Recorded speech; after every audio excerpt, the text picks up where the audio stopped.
My name is Kimberly Treharne. I graduated from USF in December 2010.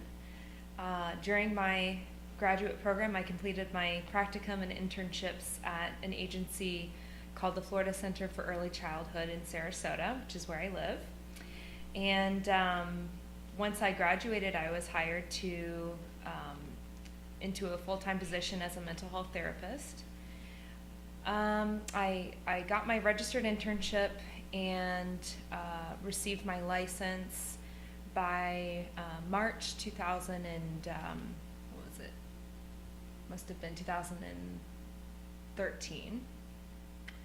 And I've been with the Florida Center ever since. I'm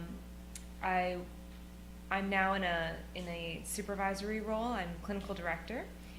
And our population that we serve is children 0 to 8 and their families. So our focus is infant mental health and early childhood mental health.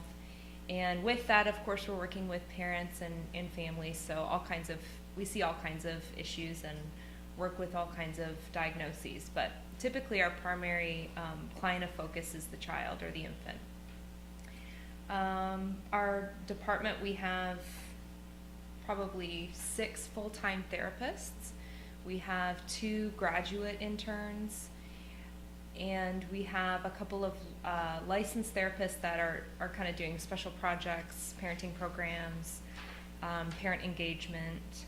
At our center, we also have an inclusion model preschool, which includes children with developmental disabilities, mental health diagnoses, children that are in and out of the foster system, and we have prevention services, the Healthy Families program, which is home visiting, and we have a fetal alcohol diagnostic and intervention clinic. And some of our mental health clinicians are somewhat involved in some of those other programs. With the fetal alcohol clinic, we offer an evidence-based program called Families Moving Forward, and that requires a specific training, and it's mental health clinicians that offer that intervention to families.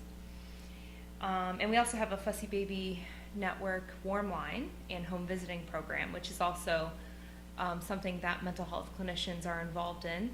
And the focus of that program is letting parents with young infants, 0 to 1, know that they're not alone in their darkest hour, that they can get support from a trained mental health clinician to help in those early months to kind of acclimate to their new role as a parent.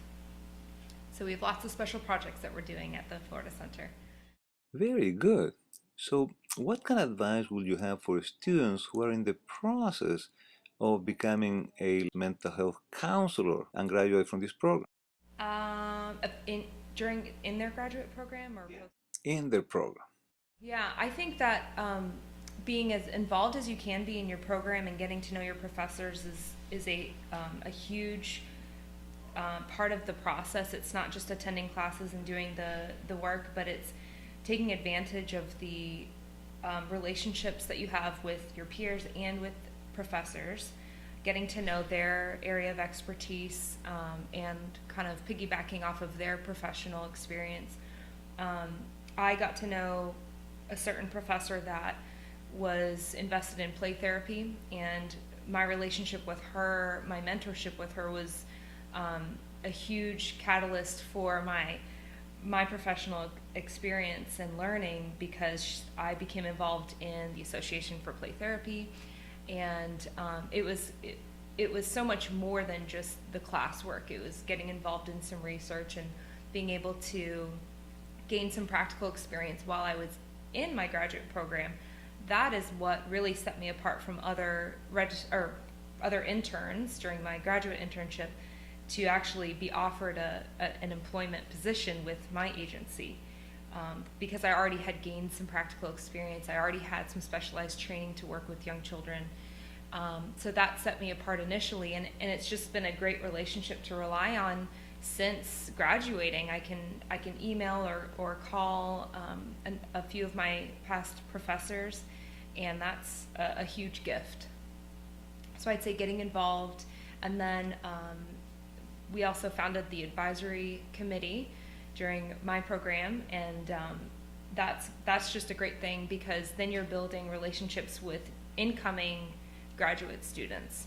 So I think getting involved as much as possible is the way to do it. Fantastic. Thank you so much. Thank you.